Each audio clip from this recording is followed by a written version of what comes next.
بما اننا بقى في الصيف وبنحتاج نعمل مشروبات باردة كتير، النهاردة هنحضر صوص الكراميل لأحلى ايس كوفي. انتوا عارفين الايس كوفي بنحب نعمله دايما في الصيف.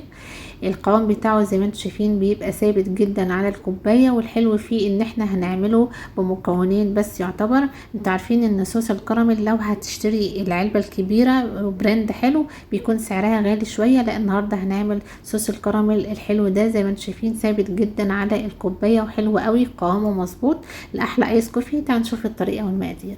اول حاجة هحتاج كوباية من الحليب يكون بدرجة حرارة المكان، وعليه هضيف معلقة صغيرة من النشا، والنشا هنا هي اللي بتظبط معانا قوام الصوص الكراميل في الاخر. معايا بقى في طاسة سيراميك كده او الومنيوم، المهم ان هي تكون فاتحة علشان اشوف لون الكراميل اثناء التسوية. هحط بقى السكر على نار هادية جدا. اول ما اللون يبتدي يظهر معانا هبتدي اقلب بقى السكر زي ما انتم شايفين كده على نار هادية خالص. الكراميل بيتعمل على اقل نار هادية موجودة عندك علشان ما يغمقش معانا بسرعة.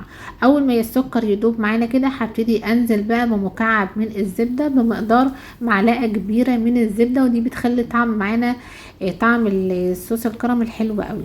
هنا يستحسن ان انا اشيل بقى الطاسة من على النار علشان اوقف عملية تسوية الكراميل ما يغمقش معانا، لان الكراميل لو غمق معانا بزيادة طعمه هيمرر مننا ومش هيبقى طعمه احلى حاجة. بعد كده بنزل بقى بكوباية الحليب او كوباية اللبن اللي عليها النشا، وهبتدي اقلب المكونات دي كلها مع بعضها. طبعا في الاول بحس ان الكراميل اتكتل معانا كده، مع التقليب المستمر على نار هاديه خالص زي ما قلت لكم بيبتدي يفك معانا ويبتدي القوام يظبط معانا. اهم حاجه ان احنا نقلب على طول زي ما انتم شايفين كده على نار هاديه قوي لحد ما القوام يبتدي يتمزج مع بعضه.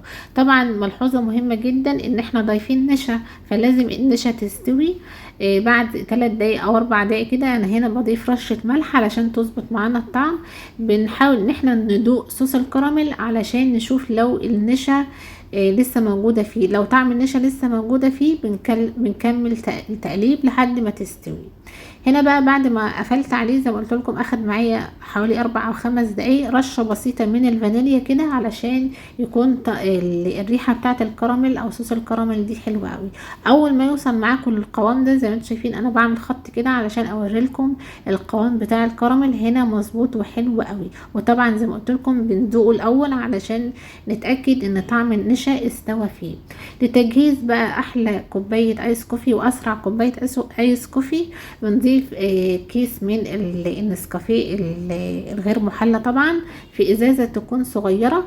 وبرضه هنا عيرت السكر في نفس الكيس علشان بس تسمح لي ان السكر يدخل في الازازة من غير ما ابوظ الدنيا او اوقع سكر في المكان. وبضيف شوية من المية وببتدي بقى ارج الازازة دي كويس قوي زي ما انتم شايفين كده مدة مثلا 2-3 دقايق. هحس ان القوام بدأ يفتح معايا وبدأ ان الفوم يملى الازازة كده زي ما انتم شايفين.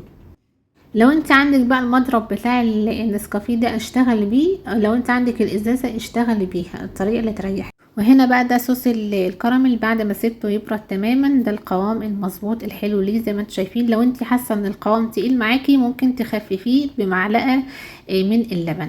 هنبتدي بقى نجهز معانا احلى واسرع كوبايه من الايس كوفي. بنحط بقى شويه كده من صوص الكراميل اللي احنا جهزناه مع بعض.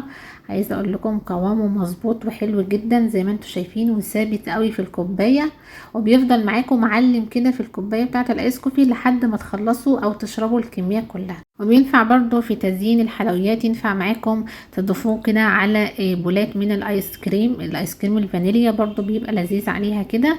بينفع معانا في كل حاجه. حلو جدا وسريع وسهل. هنا بقى حطينا او زينا كده الكوبايه كده بالكراميل بتاعنا زي ما انتم شايفين حلو قوي. هنبتدي بقى نحط النسكافيه فوم كده، فوم النسكافيه نحط شويه من فوم الايس من فوم سوري النسكافيه، ونحط كده نضيف اللبن. وانتوا بتضيفوا اللبن حاولوا تضيفوا اللبن خيط رفيع كده علشان ما يهبطش معانا الفوم بتاع النسكافيه يكون شكله حلو كده في الاخر. نحط شويه كده، طبعا ده اللبن بيكون ساقع معانا او متلج، وبعد كده بنحط شويه بقى من الفوم النسكافيه وشويه بقى من الحليب لحد ما نخلص الكميه كلها، ونحط شويه كده من الكراميل. عايزاكم تلاحظوا ان صوص الكراميل على الكوبايه زي ما انتم شايفين كده ثابت جدا، وبيفضل ثابت معاكم لحد ما تخلصوا الايس كوفي. ونحط شويه برضو كراميل كده على وش الكوبايه. وبألف هنا عليكم، استمتعوا بقى بيه كده او قدموه لضيوفكم، حلو جدا. ما تنسوش تعملوا لايك للفيديو لو عجبتكم وصفه النهارده، وتعملوا اشتراك في القناه علشان توصلكم اشعارات بكل الوصفات الجديده اول باول. نتقابل ان شاء الله في وصفات تانية جايه كتير. اسيبكم في امان الله وسلام.